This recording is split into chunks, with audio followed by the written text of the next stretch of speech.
இப்போ வந்து நான் கார சட்னி அரைக்க போகிறேன். கார சட்னிக்கு வெங்காயம், பூண்டு, தக்காளி, வரமிளகாய் இது இருந்தால் போகிறோம். சூப்பராக இருக்கும். இதுக்கு ஃபஸ்ட்டு எண்ணெய் காய வச்சுருக்கிறேன். எண்ணெய் காய வச்சுருக்கேன். காய்ஞ்சதுக்கப்புறம்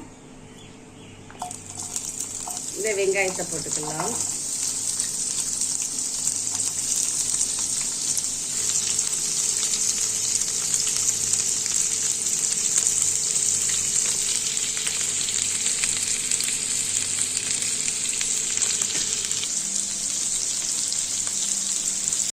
வெங்காயம் கொஞ்சம் சால்ட் லைட்டாக போட்டுடலாம்.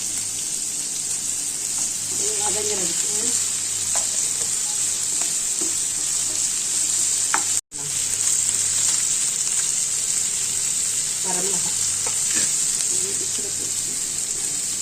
வரமிளகாய் போட்டாச்சு. இப்போ நல்லா கொஞ்சம்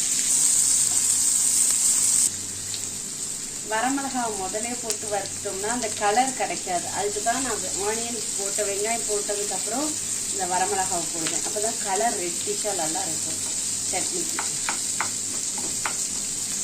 இப்போது லைட்டாக அந்த வரமிளகாய் வறுப்பட்டுருச்சு. இப்போ இந்த டொமேட்டோஸை போட்டோம்னா தக்காளியை போட்டோம்னா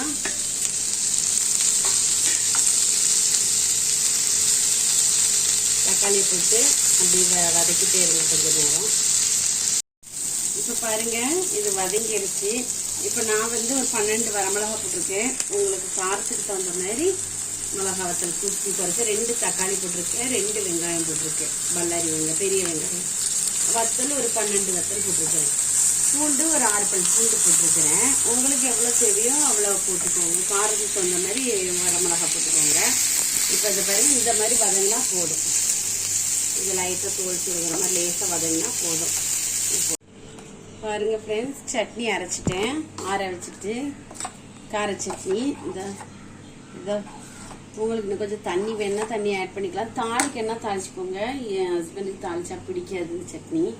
அதனால இன்னைக்கு தாளிக்கலை. சரி, நைட்டு டின்னருக்கு தானே அப்படின்ட்டு நான் தாளிக்கலை. வேணால் தாளிச்சிக்கலாம். நீங்கள் கடுகு உளுந்து கருவேப்பிலை தாளிச்சிக்கலாம். ஓகே ஃப்ரெண்ட்ஸ், என்னோட நைட் டின்னருக்கு தோசை, தக்காளி சட்னி, கார சட்னி. பாய்.